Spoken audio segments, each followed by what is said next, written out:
ಗೊತ್ತಿದೆ, ನಿಮಗೆಲ್ಲ ಗೊತ್ತಿದೆ. ಅತ್ಯಂತ ದೊಡ್ಡ ಗ್ರಹ ಯಾವುದು ಅಂತಂದ್ರೆ ಗುರು ಗ್ರಹ ಅಲ್ಲಾಯ್ತಾ. ಅಲ್ಲಿ ನಮಗೆ 12 ಗಂಟೆ ಹಗಲು 12 ಗಂಟೆ ರಾತ್ರಿ ಇರ್ತದೆ ಎಲ್ಲಿ ಭೂಮಿ ಮೇಲೆ. ಅಲ್ಲಿ 4:30 ಗಂಟೆ ಹಗಲಿರ್ತದೆ, 4:30 ಗಂಟೆ ರಾತ್ರಿ ಇರ್ತದೆ. 4:30 ಅಷ್ಟೇ ಅತ್ಯಂತ ದೊಡ್ಡ ಇದ್ರ ಸಹಿತ ಬಹಳ ವೇಗವಾಗಿ ತಿರುತ್ತದೆ. ಕೇವಲ 4:30 ಗಂಟೆ ಹಗಲು, 4:30 ಗಂಟೆ ರಾತ್ರಿ.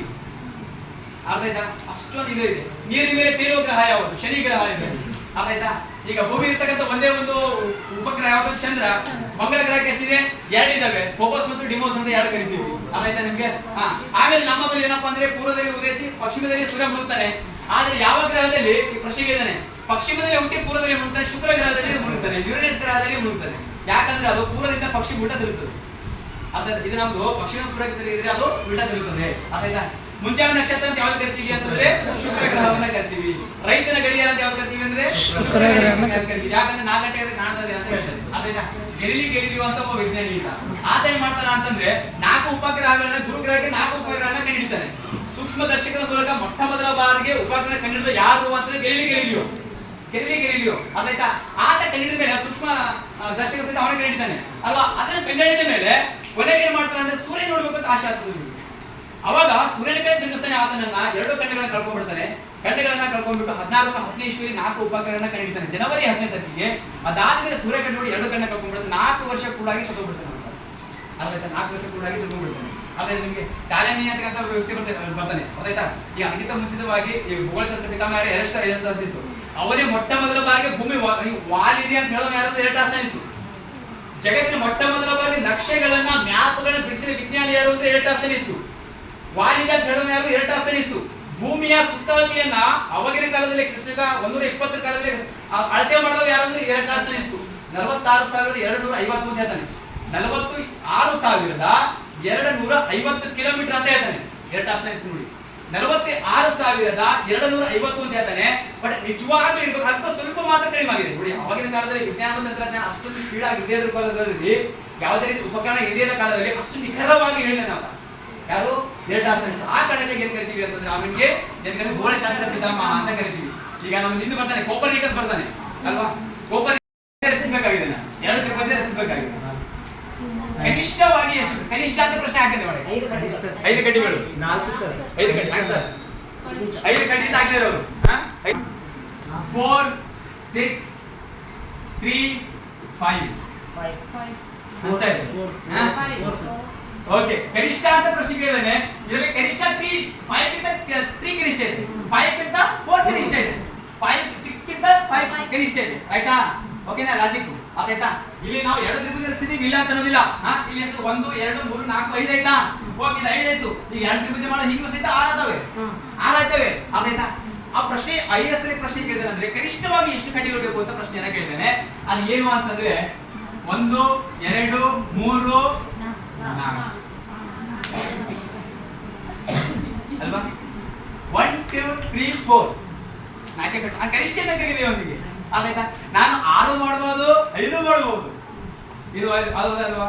ನನ್ನ ಹತ್ರ ಆರ್ಟ್ಸ್ ಸ್ಟೂಡೆಂಟ್ಸ್ ಅಂದ್ರೆ 6 ಬರ್ತಿದ್ವಿ ನಾವು. ಆರ್ಟ್ಸ್ ನಮಗೆ ಗೊತ್ತಿರೋದು ಹಂಗೇನೆಯ. ಆದಾಯ್ತಾ? 2 ತ್ರಿಭುಜ ಅಕ್ಕಪಕ್ಕ ಇಟ್ಟು ನೋಡೋರು ಹೆಂಗಿದೆ ಅಂತ ಅದಾಯ್ತಾ? ಆದ್ರೆ 5 ಹೆಂಗ್ ಹೇಳ್ತೀವಿ ಅಂತಂದ್ರೆ ಸ್ವಲ್ಪ ನೋಡಿದ್ರು ನಮ್ಗೆ ಥಿಂಕ್ ಮಾಡ್ತಾರೆ. ಹೌದಾ? ಒಂದು ಚೌಕ ಮಾಡಿದ್ರೆ ಹಿಂಗೆ ಇರ್ಬೇಕು 4 + 1 5 ಅಂತ. ಅದಾಯ್ತಾ? ಊಟ ಅದರಲ್ಲಿ ಪರಿಣಿತಿರ್ತಕ್ಕಂಥ ಯಾವ ಮಾಡ್ತಾರೆ ಥಿಂಕ್ ಮಾಡ್ತಾರೆ. ಒಂದು ತ್ರಿಭುಜ ಆಲ್ರೆಡಿ ಇದೆ, ಅಲ್ಲಿ ಒಂದು ತ್ರಿಭುಜ ಇದೆ, ಪಕ್ಕದಲ್ಲಿ ಒಂದು ಗೆರೆ ಹಾಕಿದ್ರೆ ಸಾಕು. 2 ಆದ್ವಾ ಇಲ್ವಾ? ಕನಿಷ್ಠ ಅಂತ 3 ಸತಿ ಬಾಯಿಗೆ ಬಂದಿರ್ಬೋದು ಪದ. ಕನಿಷ್ಠ ಕನಿಷ್ಠ ಕನಿಷ್ಠ ಅಂತ ನಿಮಗೆ. ಮತ್ತೆ 69.5 ಡಿಗ್ರಿಯಲ್ಲಿ 80 ಕಿಲೋಮೀಟರ್/s ಸುತ್ತದೆ. ಮಧ್ಯದಲ್ಲಿ ಜಾಸ್ತಿ ಸುತ್ತದೆ. ಅದನ್ನ 23.5 ರೇಖಾಂಶ ಮೇಲೆ ಬರ್ತದೆ, ಇಲ್ಲಿ ಕೆಳಗೆ ಮತ್ತು ಮೇಲೆ ಬರ್ತದೆ. ಕರ್ಕಾಟಕ ಸಂಕ್ರಾಂತಿ ವೃತ್ತ ಮತ್ತು ಮಕರ ಸಂಕ್ರಾಂತಿ ವೃತ್ತ ಅಂತ ಬರ್ತವೆ. ಅಲ್ಲಿ ಭೂಮಧ್ಯ ರೇಖೆಯ ಅರ್ಧದಷ್ಟು ಸುತ್ತದೆ ಅಂತ ಹೇಳ್ತದೆ. ಆಯ್ತಾ? ಇದನ್ನಾಗಿದ್ದು ಅರ್ಥ ಮಾಡ್ಕೋಬಹುದು. ಇದು ಎಲ್ಲಿ ನಾ ಈಗ ನಿಮ್ಗೆ ಹೇಳಿದಿನಲ್ಲ, ಇದು ಯಾವ ಪುಸ್ತಕದಲ್ಲಿ ಹೇಳಿದೀನಿ ಅಂತಂದ್ರೆ PUC ಸೆಕೆಂಡ್ ಇಯರ್ ಗೌರ್ಮೆಂಟ್ ಪುಸ್ತಕ ಇದೆ. ಭೂಗೋಳಶಾಸ್ತ್ರ ಅಂತ PUC ಸೆಕೆಂಡ್ ಇಯರ್ ಗೌರ್ಮೆಂಟ್ ಪುಸ್ತಕ. ಆಯ್ತಾ? ಅದರಲ್ಲಿ ಸ್ಪಷ್ಟವಾಗಿ ಬರೆದಿದ್ದಾನೆ. ಅದಕ್ಕೆ ನಾನು ಹೇಳಿದೆ ಅದ ಪುಸ್ತಕನ ಖರೀದಿ ಮಾಡಿ ಅಂತ ಹೇಳುವುದು. ಆಯ್ತಾ? ಆ ಪುಸ್ತಕವನ್ನ ಖರೀದಿ ಮಾಡ್ತೀವಿ. ಆ ಭೂಮಿ ಹ್ಯಾಂಗ್ ಸುತ್ತದೆ ಅಂತ ಆಲ್ರೆಡಿ ನಿಮಗೆ ಗೊತ್ತಿದೆ. ನಿಮಗೆ ಸೂರ್ಯನಿಂದ ಅಂಡಾಕಾರವಾಗಿ ಸುತ್ತಾ ಇದೆ, ರೌಂಡ್ ಆಗಿ ಸುತ್ತಾ ಇಲ್ಲ. ಹಿಂಗೆ ಸುತ್ತಾ ಇದೆ, ರೌಂಡ್ ಆಗಿ ಸುತ್ತಾಗಿದೆ. ಅಲ್ಲಿ ಮತ್ತೆ ಏನು ಬರ್ತದೆ? ಅಪೆಲಿಯನ್ ಬರ್ತದೆ, ಇನ್ನೊಂದು ಪೆರಿಲಿಯನ್ ಬರ್ತದೆ. ಅಪೆಲಿಯನ್ ಅಂದ್ರೆ ಸೂರ್ಯನಿಂದ ದೂರ ಆಗಿರೋದಕ್ಕೆ ಸುಮಾರು 152 ದಶಲಕ್ಷ ಕಿಲೋಮೀಟರ್ ದೂರ ಇದ್ರೆ ಅಪೆಲಿಯನ್. ಪೆರಿಲಿಯನ್ ಅಂತಂದ್ರೆ ಸಮೀಪ ಇರತಕ್ಕಂಥ 147 ಕಿಲೋಮೀಟರ್ ದಶಲಕ್ಷ ಕಿಲೋಮೀಟರ್ ಇರ್ತದೆ. ಹೌದಾಯ್ತಾ? ಅದು ಯಾವಾಗ ಸಂಭವಿಸ್ತವ ಅಂತಂದ್ರೆ ಅಪೇಲಿಯನ್ ಸಂಭವಿಸುವುದು ಜೂನ್ 4ನೇ ತಾರೀಕಿಗೆ, ಜನವರಿ 4ನೇ ತಾರೀಕಿಗೆ ಪೆರಿಲಿಯನ್ ಸಂಭವಿಸ್ತದೆ. ಇದು ಸ್ಪಷ್ಟವಾಗಿ ಗೊತ್ತಿರಬೇಕು, ಎಲ್ಲ ಸಿದ್ಧನೆ ಗೊತ್ತಿರಬೇಕು. ಆಯ್ತಾ? ಇಲ್ಲಿ ಮಧ್ಯದಲ್ಲಿ ಏನೋ ಅಂತಂದ್ರೆ ಇಲ್ಲಿ ಅಕ್ಷಾಂಶ ಮತ್ತು ರೇಖಾಂಶ ಬರ್ತವೆ. ಆಲ್ರೆಡಿ ಹೇಳಿದೆ ನಿಮ್ಗೆ, ಅಕ್ಷಾಂಶ ಎಷ್ಟಿದಾವೆ, ರೇಖಾಂಶ ಎಷ್ಟಿದಾವೆ ಅಂತಂದ್ರೆ 360 ರೇಖಾಂಶ ಇದಾವೆ. ಒಂದು ವೃತ್ತ ಇದೆಯಾ ಅಂತಂದ್ರೆ ಎಷ್ಟು ಡಿಗ್ರಿ ಸಮ ಇರ್ತದದು? 360 ಇರ್ತದಲ್ವಾ? ಅದಕ್ಕೆ 360 ಇರ್ತವೆ. ಅದರಲ್ಲಿ ಅಕ್ಷಾಂಶ ಎಷ್ಟಿರ್ತಾವ ಅಂದ್ರೆ 181. ಬಹಳ ಸ್ಪಷ್ಟವಾಗಿದೆ. ಡೌಟ್ ಇಟ್ಕೋಬಾರ್ದು, ಮತ್ತೆ ಡೌಟ್ ಇಟ್ಬಿಡ್ತಿದ್ರೆ ಎಜುಕೇಶನ್ ಹಂಗೆ ಇರೋದು. ಡೌಟ್ ಗಿಟ ಹಿಂಗೆ ಇರ್ಬೋದೇನೋ, ಅಲ್ವೇ ಅಲ್ಲ ಇರ್ಬೋದೇನಲ್ಲ, ಕ್ಲಿಯರ್ ಇರ್ಬೇಕು ಯಾವುದೇ ಸಬ್ಜೆಕ್ಟ್ ತಗೊಂಡಿಗಳು. ಭೂಮಧ್ಯ ರೇಖೆಯಿಂದ ಮೇಲ್ಗಡೆ 90 ಇದಾವೆ, ಭೂಮಧ್ಯ ರೇಖೆಯಿಂದ ಕೆಳಗಡೆ 90 ಇದಾವೆ. ಭೂಮಧ್ಯ ರೇಖೆಯನ್ನು 1 ಪ್ಲಸ್ ಮಾಡಬೇಕು. 90 ಪ್ಲಸ್ 90 ಪ್ಲಸ್ 1 ಈಕ್ವಲ್ ಟು 181. ಅದರಲ್ಲಿ ಮತ್ತೆ ಇನ್ನೊಂದು ಎರಡು ಬರ್ತಾವೆ, ಪ್ರಧಾನ ರೇಖಾಂಶಗಳು ಬರ್ತವೆ. ಇದಕ್ಕೆ ಪ್ರಧಾನ ರೇಖಾಂಶ ಅಂತ ಕರಿತೀವಿ. ಅರ್ಥ ಆಯ್ತಾ ನಿಮ್ಗೆ?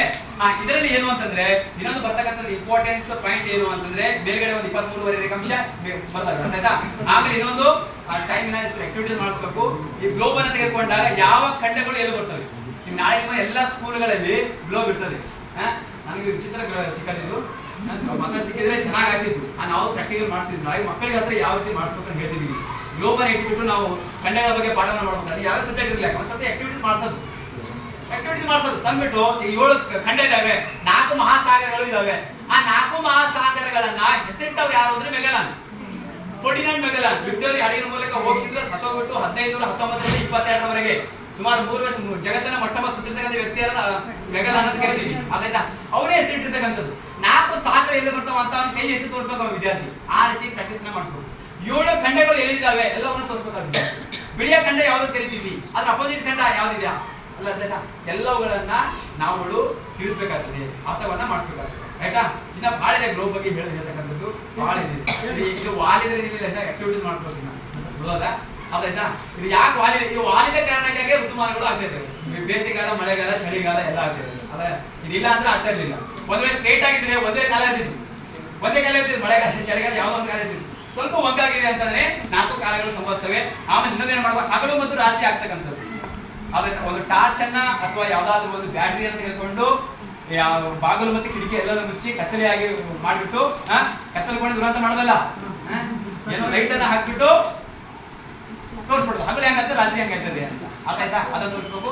ಆಮೇಲೆ ಗ್ರಹಣಗಳು ಹೆಂಗಿದ್ದಾವೆ ಇದಕ್ಕೆ ಸಂಬಂಧಪಟ್ಟ ಪ್ರಾಕ್ಟಿಕಲ್ ಮಾಡಬೇಕು. ಆಮೇಲೆ ಇದಕ್ಕೆ ಸ್ವಲ್ಪ ದೈನಂದಿನ ಚಲನೆ ಅಂದ್ರೆ ಏನು, ವಾರ್ಷಿಕ ಚಲನೆ ಅಂದ್ರೆ ಏನು ಅದನ್ನ ತೋರಿಸ್ಬೇಕು. ಆಯ್ತಾ? 1 ಸೆಕೆಂಡಿಗೆ ರಚಿಸಬೇಕಾಗಿದೆ, 2 ತ್ರಿಭುಜ ರಚಿಸಬೇಕಾಗಿದೆ. ಕನಿಷ್ಠವಾಗಿ ಎಷ್ಟು? ಕನಿಷ್ಠ ಅಂತ ಪ್ರಶ್ನೆ ಹಾಕಿದೆ ಮಾಡಿ. 5 ಕಡ್ಡಿಗಳು, 5 ಕಡ್ಡಿ ಸರ್, 5 ಕಡ್ಡಿ ತಾಗಿರೋರು. 4 6 3 5 ಓಕೆ. ಕನಿಷ್ಠ ಅಂತ ಪ್ರಶ್ನೆ ಕೇಳಿದ್ರೆ ಇದರಲ್ಲಿ ಕನಿಷ್ಠ 5 ಗಿಂತ 3 ಕನಿಷ್ಠ ಇದೆ, 5 ಗಿಂತ 4 ಕನಿಷ್ಠ ಇದೆ, 5 6 ಗಿಂತ 5 ಕನಿಷ್ಠ ಇದೆ. ಆಯ್ತಾ? ಓಕೆನಾ ಲಾಜಿಕ್? ಆಯ್ತಾ? ಇಲ್ಲಿ ನಾವು 2 ತ್ರಿಭುಜ ರಚಿಸಿದೀವಿ, ಇಲ್ಲ ಅಂತ ಅನ್ನೋದಿಲ್ಲ. ಇಲ್ಲಿ ಎಷ್ಟು? 1 2 3 4 5 ಆಯ್ತಾ? ಓಕೆ, ಇದು 5 ಆಯ್ತು. ಈಗ 2 ತ್ರಿಭುಜ ಮಾಡೋ ಹಿಂಗ ಸಹಿತ 6 ಆಯ್ತವೆ. ಆಯ್ತಾ? ಆ ಪ್ರಶ್ನೆ ಐಎಸ್ಎಲ್ ಪ್ರಶ್ನೆ ಕೇಳಿದಾರೆ ಅಂದ್ರೆ ಕನಿಷ್ಠವಾಗಿ ಎಷ್ಟು ಕಡ್ಡಿಗಳು ಬೇಕು ಅಂತ ಪ್ರಶ್ನೆಯನ್ನ ಕೇಳಿದ್ದೇನೆ. ಅದು ಏನು ಅಂತಂದ್ರೆ 1 2 3 4 ಅಲ್ವಾ? 1 2 3 4 ನಾಲ್ಕೇ ಕಟ್ಟಿ. ಆ ಕನಿಷ್ಠ ಬೇಕಾಗಿದೆ ಅವನಿಗೆ. ಆಯ್ತಾ? ನಾನು 6 ಮಾಡ್ಬೋದು, 5 ಮಾಡ್ಬೋದು. ಇದು ಅದಲ್ವಾ? ನನ್ನ ಹತ್ರ ಆರ್ಟ್ಸ್ ಸ್ಟೂಡೆಂಟ್ಸ್ ಅಂದ್ರೆ 6 ಬರ್ತಿದ್ವಿ. ನಾವು ಆರ್ಟ್ಸ್, ನಮಗೆ ಗೊತ್ತಿರೋದು ಹಂಗೇನೆಯ. ಆದಾಯ್ತಾ? 2 ತ್ರಿಭುಜ ಅಕ್ಕಪಕ್ಕ ಇಟ್ಟು ನೋಡೋರು ಹೆಂಗಿದೆ ಅಂತ ಆದಾಯ್ತಾ? ಆದ್ರೆ 5 ಹೆಂಗ್ ಹೇಳ್ತೀವಿ ಅಂತಂದ್ರೆ ಸ್ವಲ್ಪ ನೋಡಿದ್ರು ನಮ್ಗೆ ಥಿಂಕ್ ಮಾಡ್ತಾರೆ. ಹೌದಾ? ಒಂದು ಚೌಕ ಮಾಡಿದ್ರೆ ಹಿಂಗೆ ಇರ್ಬೇಕು, 4 + 5 ಅಂತ. ಆದಾಯ್ತಾ? ಊಟ ಅದರಲ್ಲಿ ಪರಿಣಿತಿರ್ತಕ್ಕಂಥ ಯಾವ ಮಾಡ್ತಾರೆ, ಥಿಂಕ್ ಮಾಡ್ತಾರೆ. ಒಂದು ತ್ರಿಭುಜ ಆಲ್ರೆಡಿ ಇದೆ, ಅಲ್ಲಿ ಒಂದು ತ್ರಿಭುಜ ಇದೆ, ಪಕ್ಕದಲ್ಲಿ ಒಂದು ಗೆರೆ ಹಾಕಿದ್ರೆ ಸಾಕು. 2 ಆದ್ವಾ ಇಲ್ವಾ? ಕನಿಷ್ಠ ಅಂತ 3 ಸತಿ ಬಾಯಿಗೆ ಬಂದಿರ್ಬೋದು ಪದ. ಕನಿಷ್ಠ ಕನಿಷ್ಠ ಕನಿಷ್ಠ ಅಂತ